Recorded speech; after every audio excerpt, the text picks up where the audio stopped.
Welcome to the Music Plug Podcast. Join me, your host, Pentadrums, as I take you through the captivating world of Uganda's music industry. Sometimes I just sit there and hum something to myself. That's why you listen to the song. It's like, love me, I no go treat you bad. So there's a moral right and an economic right. Catch all the exclusive interviews featuring musicians, songwriters, producers, and many more. The Music Plug, a double dose of vibes and info. Welcome to the Music Plug Podcast on MCI Radio. I'm your host, Pentadrums, to steer you through.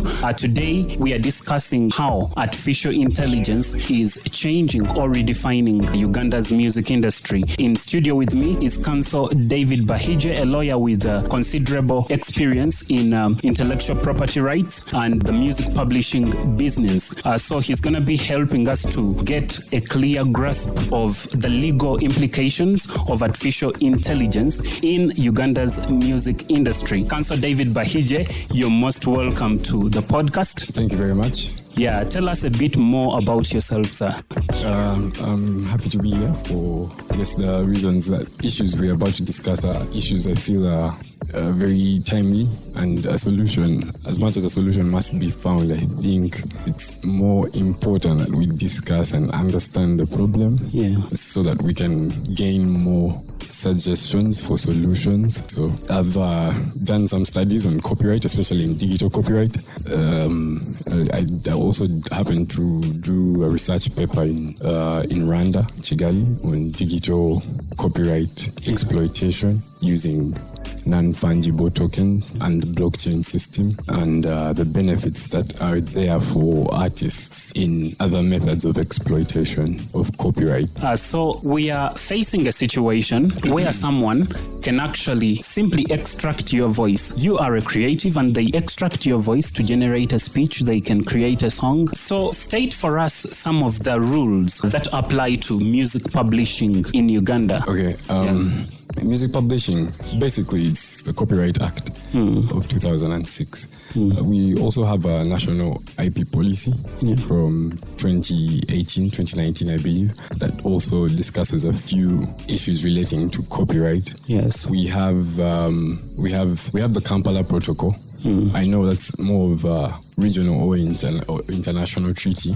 Yes. But it's also very specific to copyright, and it was signed here in Kampala, so it must be understood as well. I'm going to briefly explain how these laws provide for publishing music, but just to give you a whole image of the body of law, is I'm giving you particular national laws. Yes. I've given you policy from which those laws come from, and then I'm also informing you about international treaties which Uganda is signatory to, and that are also very fundamental when it comes to discussing how we should treat different aspects in relation to copyright. So I've mentioned the Kampala Protocol, and that one is I think the most important guiding one for us today, because it provides for voluntary registration. Voluntary registration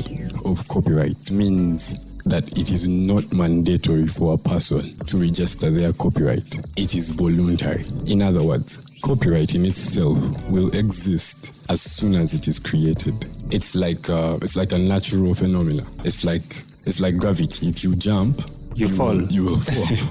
You will come back. You can't float in air. You can't float in air, and if you do, it will be confusing. So the same goes for copyright.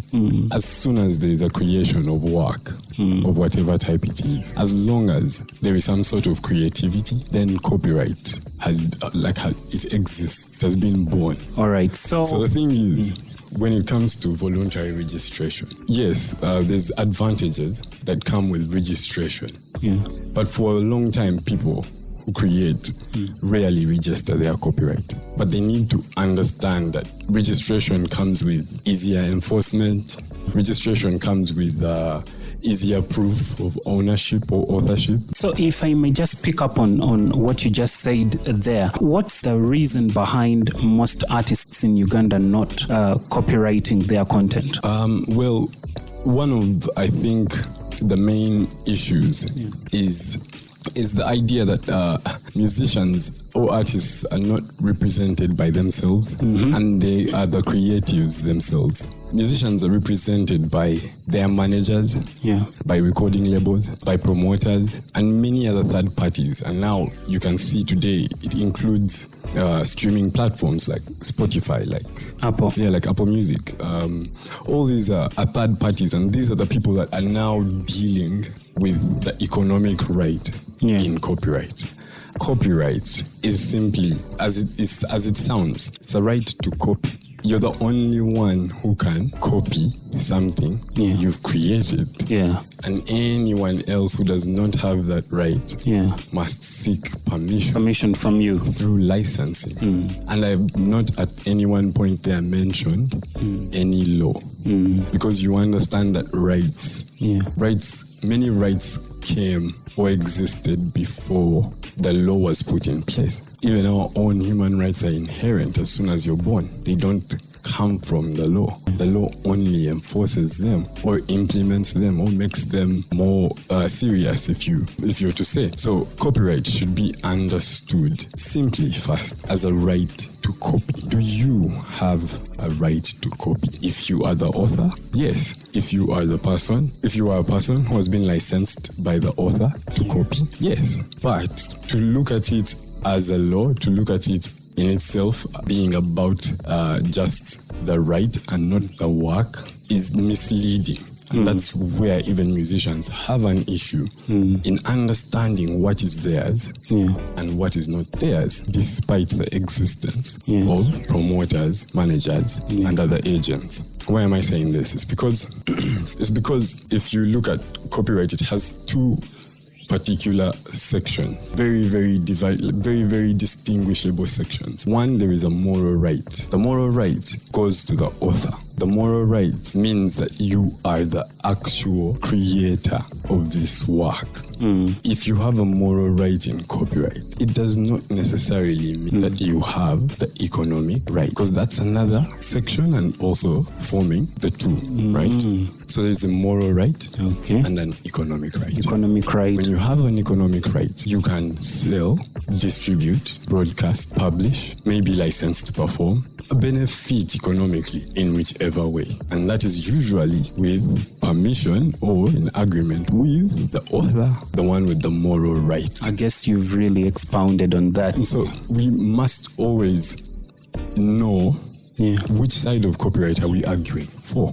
And so recording artists today, I know, have transferred their economic rights in contracts in many ways that they don't understand, in many ways that they don't know, and it's unfortunate, but like this is why this is a very timely thing right now.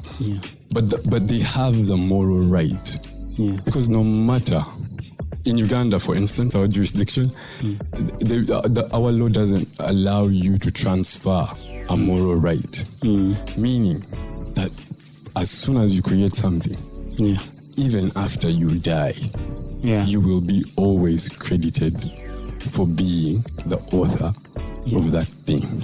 A label can only take your economic rights. Not the moral right. The law does not allow or does not provide for a situation whereby a person can give away their moral, but it is always with you and protected. And even when you go to claim against your recording label, your manager, or any other third party, especially for now, like visual artists who have to deal with galleries, authors who have to deal with publishing houses, all those people need to understand that what I am dealing with here, with this third party, is to do with my economic rights. But as far as my moral right is concerned, which first of all is the right to always be credited, that will always allow you benefit further than just the recording label that you're in. And that's what I feel we must always fight for, because again, it is more about the work, the creation itself, than it is about the benefit that is being exploited in ways that the artists cannot even comprehend. Yeah, doing defensive enforcement, whereby we are walking around and looking for people who are selling your CDs instead of wasting money in cases against one infringer. Yes. Copyright. We should instead be looking into ways of maximizing our own exploitation to gain more benefit from the works that we create. Don't wait for someone to make your art piece a digital art piece. Yet yourself, you could. Don't wait for someone to use your video in some sort of TikTok influencer short, before yourself have put out that music on your own page to your own subscribers. What are the potential concerns that we now have? Because in the US, there's an artist. Getting back to this concept that we're dealing with of AI, in the US, there's an artist known as Grims. So in a statement that garnered a lot of attention, she welcomed actually musicians to record music using her voice. Yeah, particularly, I think, employing AI tools for as long as they would allow her to take 50% of the royalties from every successful track that is created. Exactly. Now, later on, she retracted that statement and I think made some changes to it. She said, if you're going to use her song, rather her voice, you have to state clearly the purpose or the kind of message and content that you're going to put out. Based on that context, what are the potential legal concerns or challenges regarding copyright infringement that arise from the use of AI in music creation? Okay, so like just to even emphasize the particular example you're using, is a very good way to like show how an artist speaks to their both economic rights and moral rights. So her first statement is her explaining, is her giving sort of like a blanket public permission to the general public to use voice, and that's exactly what you do in copyright. You license people to use. And I know you can't you can't license your voice in a sense, but since we're talking about creating and it's my voice that you're using, it's sort of like what we call a derivative work. And a derivative work is a type of neighboring right. They call it neighboring because it's associated with the underlying copyright. So for an artist, they write a song, they perform it, but there are other associated rights, those of the producers. That's why our act is called the Copyright and Neighboring Rights Act. Because it doesn't only involve just the main copyright, it involves everything else around that copyright. For an artist, there's a songwriter, a producer. It's probably a beat, the person who made the beat. It's different. They also have a percentage of rights. Exactly. And they should be also benefiting from any royalties that the main copyright, even though not to the same percentage, which we understand, but they should always as well be benefiting. So they must be credited. Now, how does she come back? She comes back to change her statement because she remembers the moral right, saying that, but I don't know what they could use my voice for. It could be a racist chant or something. Exactly. And that is where the moral right will always supersede any economic right, because you have the right to say, as much as you are using, you're using in a way that does not portray my image, my brand, in a very good light, or in a way that I agree with. So I suggest you take down the... But also she's pointing out a situation that we must all understand, which is that we should be maximizing exploitation as opposed to fighting it. Better off, there are people out there using my voice without me being there. But I also get benefit. Because the truth is, as soon as someone uses your voice, they have created... using AI, using your data, like your voice data, training their model or whatever platform it is, and then create a song. Yeah. I've used the word create. Yes. Meaning there's copyright. And this is new. Copyright. But that copyright has been derived from the derivative that you highlighted earlier. Exactly. So that's derivative works. You can't pull them down. They're not like CDs where, like, I'm sorry to say, but Baby Cool was going around pulling down CDs from shops. Derivative works are not like that. You can't succeed in pulling them down. What can you do? Acknowledge the existence of such works. Yeah. Create an understanding. And if you can, create easy access for the people who actually want to derive more work from your copyright. Because the initial purpose of copyright from the old days of Queen Anne back in England, when they created what they called the Statute of Anne, it was for the encouragement of learning. Yeah. To encourage learning.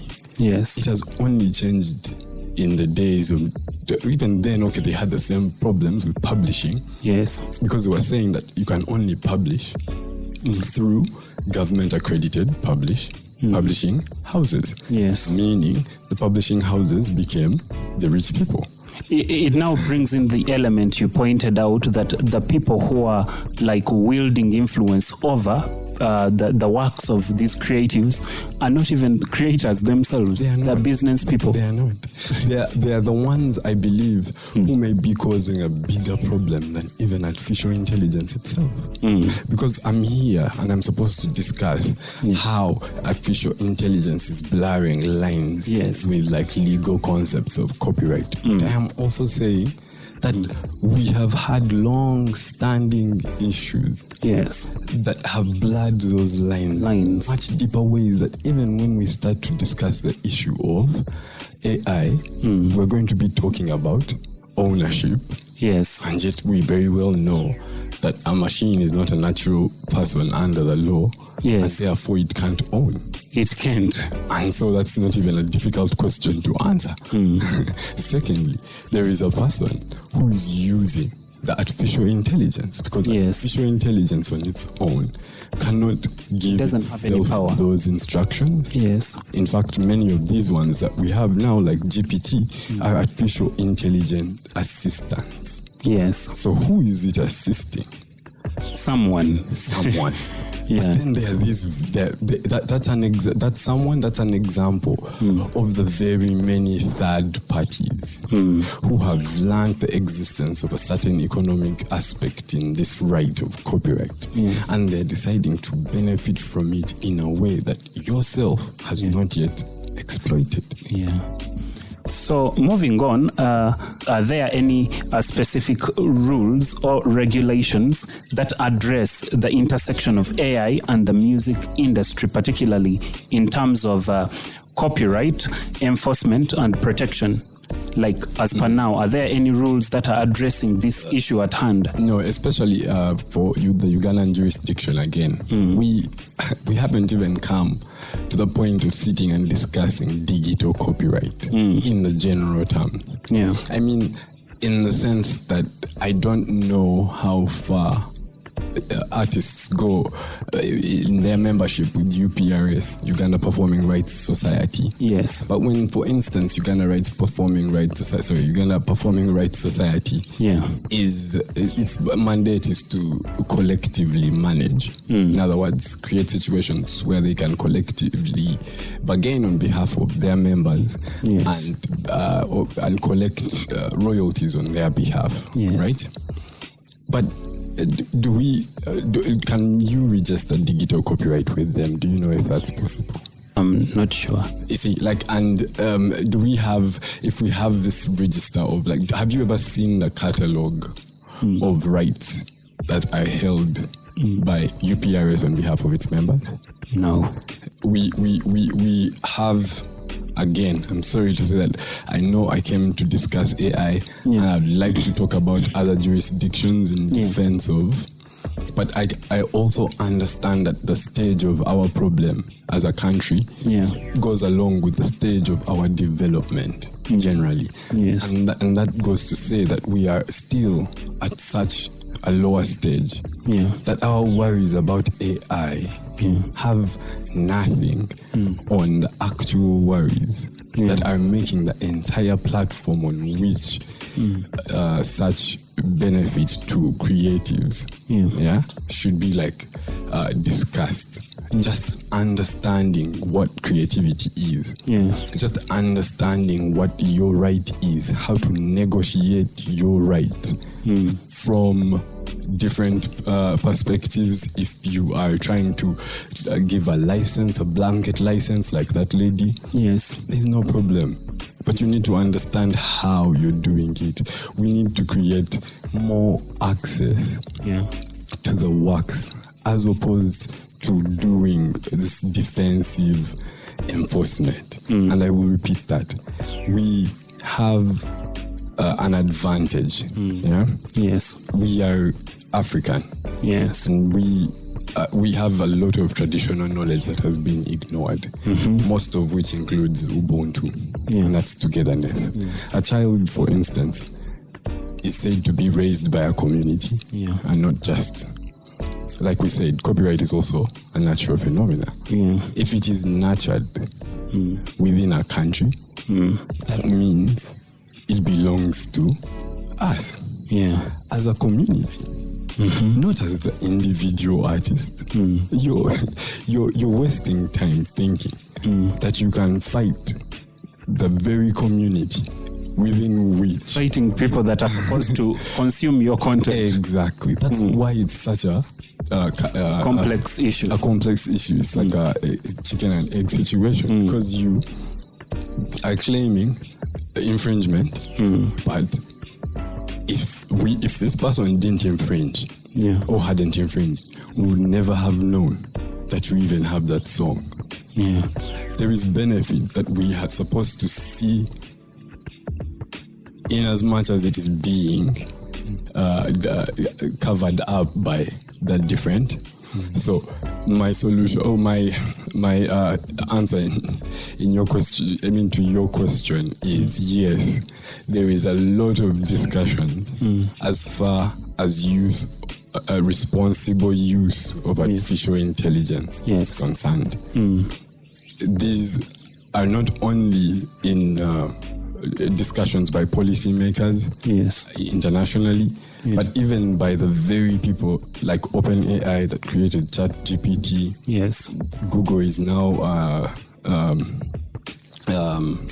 running many of its long talked about AI as well platforms and chatbots like Bard and Gemini. I don't know if you've heard of those. And all of them are coming out and discussing responsible use of AI. Artificial intelligence. Because artificial intelligence has many more underlying facets to it.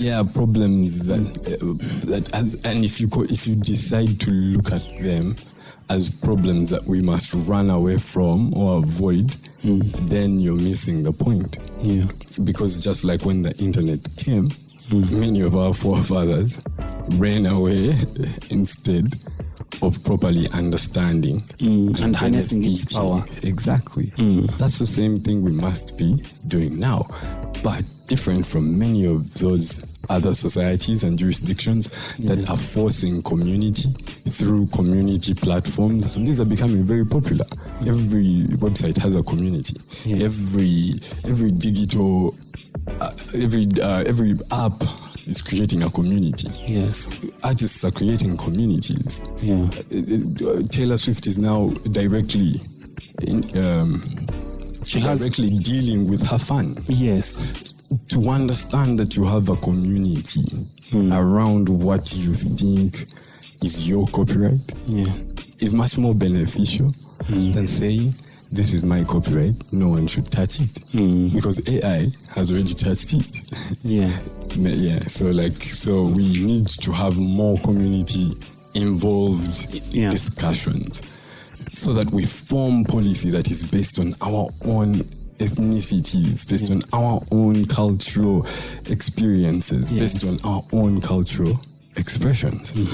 And so that those policies become what we understand is acceptable as far as AI and its interaction with our copyright is concerned. And I can tell you that for now, we don't have any particular. Did you know Sadly. that there is a new Museum and Monuments Act of 2023? I'm not informed about that. I know. You're just bringing it to my notice right now.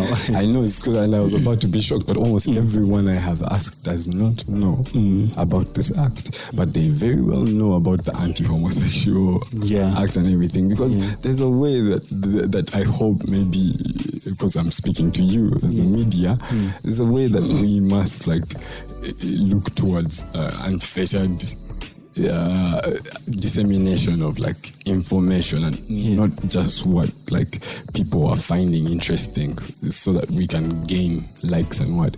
But the truth is that as a country we are trying.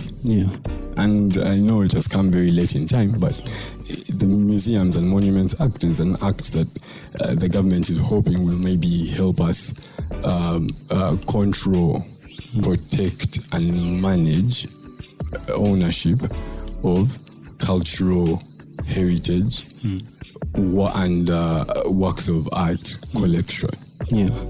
But then we very well know that also music forms a very deep part, or very, very substantial part of what we can say is our cultural heritage. Yes, that's isn't it? So what happens now in that scenario? What happens when this musician who is fighting for copyright in her song is discovered to have derived her music from a long-standing type of expression, like a folk song, or even better, derive it from a genre that has long existed way, way, way before. So, Kadongo Kamu is older than our country, isn't it? Yes. Much older than our independence. So, imagine a person, Kadongo Kamu, coming and saying that the way the beat sounds in your song is almost exactly like how mine sounds. But when in truth, you're claiming yours as though we should ignore that even yours was derived from, in fact, the community's nurturing of a particular type of art, which we are now calling a cultural expression. One that... Stories that have been written, they write about Nambi Chintu, but there's someone who wrote that story, isn't it? Yeah, and that's the thing. So now I'm asking the artists themselves, if any of them is listening, that do we understand the purpose of copyright in community to encourage learning? Because we accept that we shall respect your copyright. Especially if it benefits us in turn. How? For as long as it is, for as long as we give the community easy access.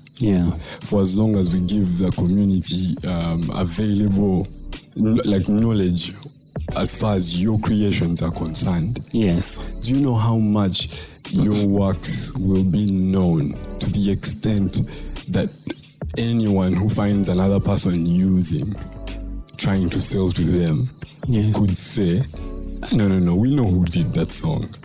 That's not your song. You're not the one who wrote that song. But we are in a game of hiding what we are creating because we are fearing infringement. Yet infringement is happening mainly because we are over hiding, playing defensive enforcement, as opposed to looking at it as a community goal and objective that requires all of us, not just government, not just the legal sector. Like I told you, copyright exists even though you don't register it. Meaning way before the Act of 2006 was put in place, copyright was in place. How can we maximize benefiting from copyright. Yeah. As opposed to playing a protection game, which we have now learned in the digital age is close to impossible. Yeah. How can we harness the abilities of AI in itself to help us distribute our music in a way that allows for fair use, allows for access, yes, and mitigates infringement? Yeah.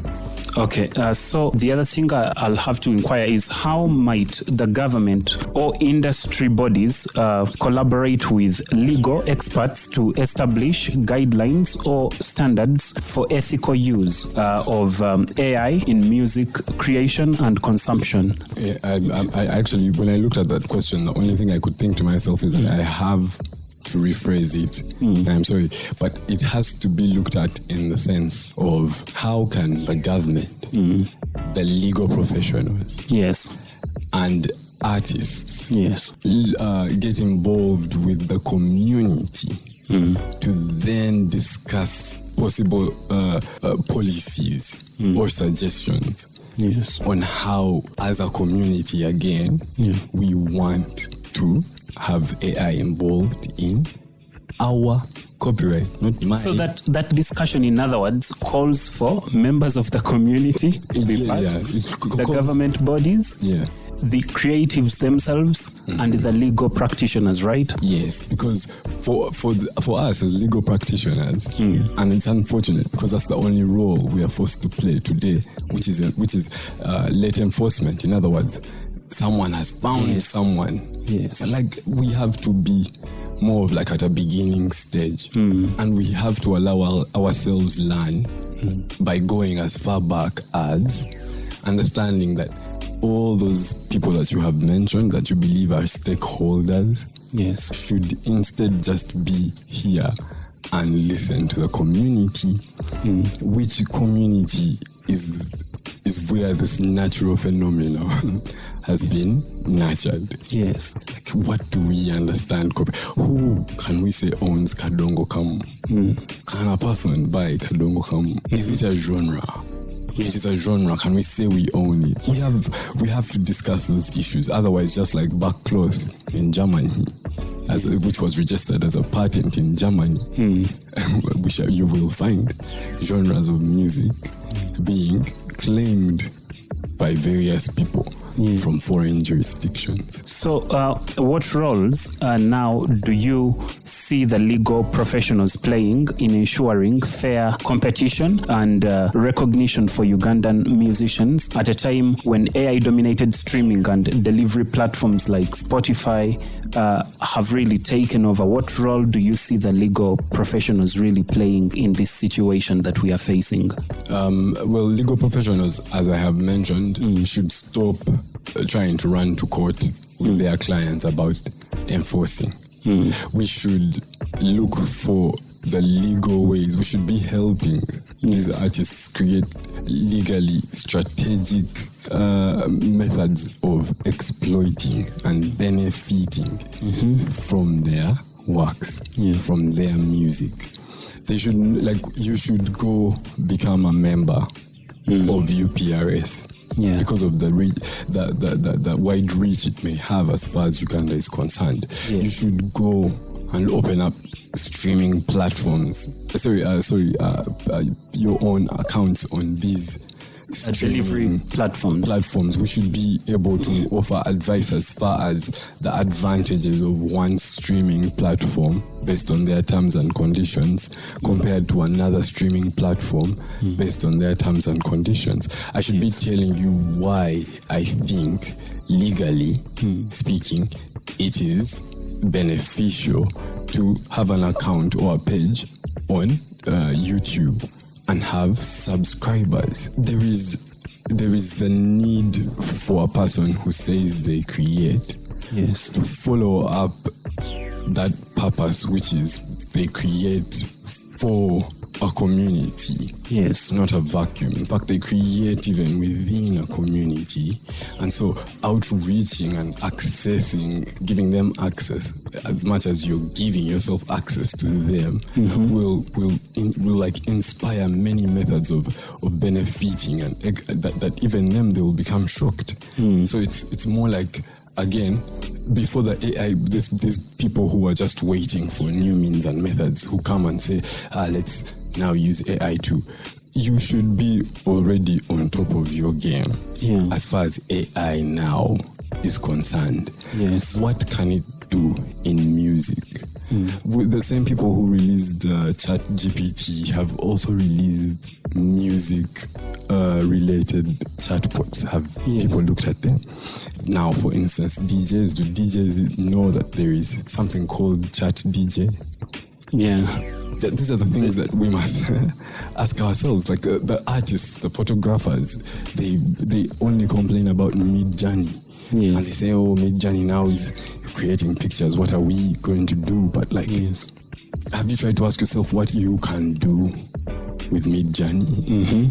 Because creation of things will continue to happen. Yes, and it's even like we say, the catalyst. It's stimulating like extremely rapid production of content, making us more productive. Yeah, even if it doesn't make us any more productive, I believe for me it's a good thing, because it's getting people off their chairs. Because a few artists, in my opinion, have also become comfortable, and they feel that they can control the little that they have created. Yes. And yet there is too much expense that will go into controlling.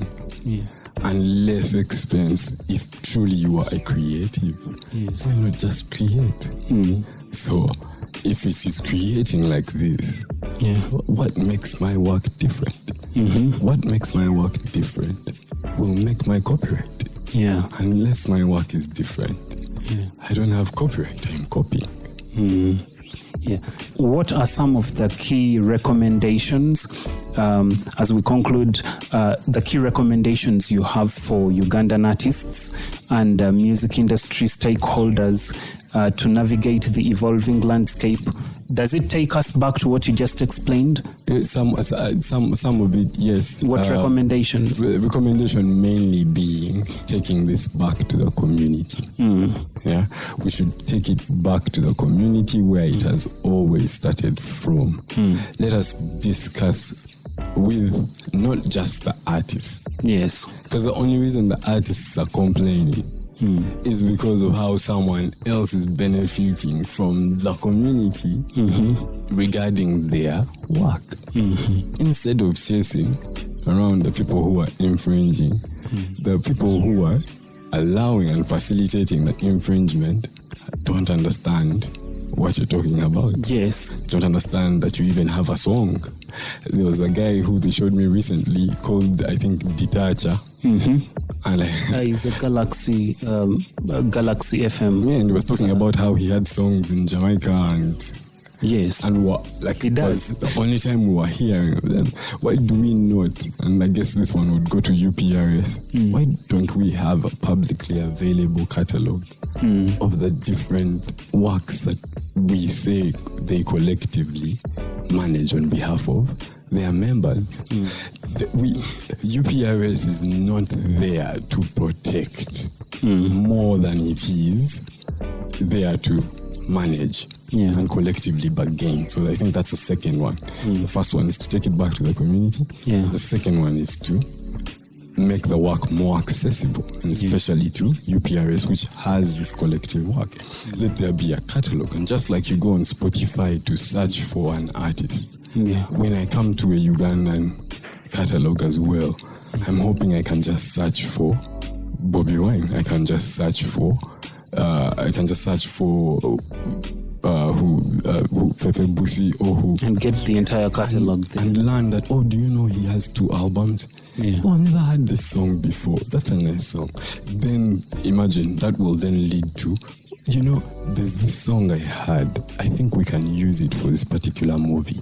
How about we talk to him? And not only does the catalog show you the music, but it also gives you direct access to the artists themselves. Yeah. I think that's one of the biggest ones. And then I think finally to maybe my colleagues, the legal experts, we should start tailoring products or services, I should say, for the copyright industry in a very dedicated, interested way, not as legal experts, but as members who are part of this community that owns these works as a community. And that's the only way we can make genuine agreements whereby an artist is not cheated, whereby an artist is not left out of like their own product. So, and I guess also once we start doing that, artists will start looking more to legal professionals, becoming their agents, becoming their managers. Like there's a lot of new rights being, like now TikTok brought to our attention the right of synchronicity, which is to create a video, get someone's song and put it in your video. Isn't that use of your copyright? Can we go and chase down all those people?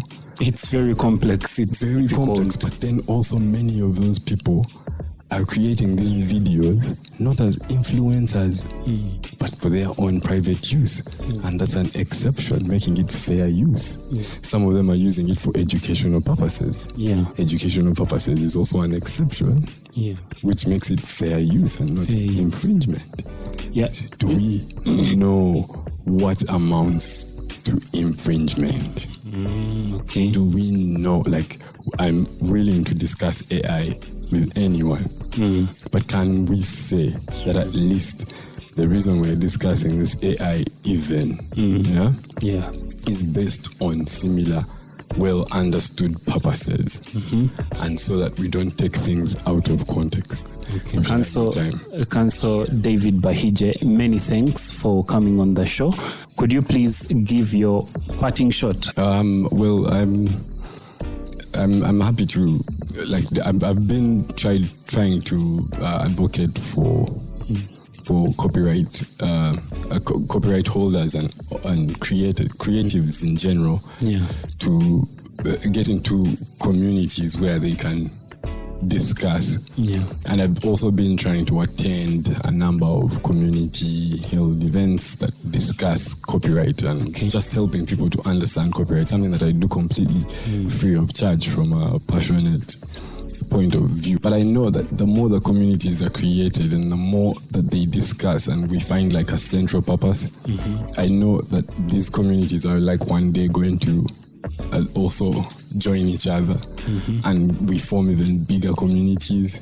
But like, I cannot say that there is anything more important than community involvement. And I'm willing to help people understand how community is a definite benefit for them and their copyright, and also the different ways that we can strategize to actually make it happen.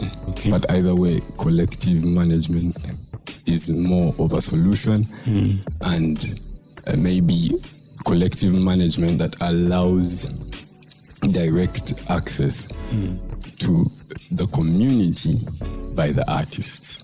And also understanding the different platforms available. Looking at their terms and conditions without getting tired of seeing how many pages that those terms and conditions have.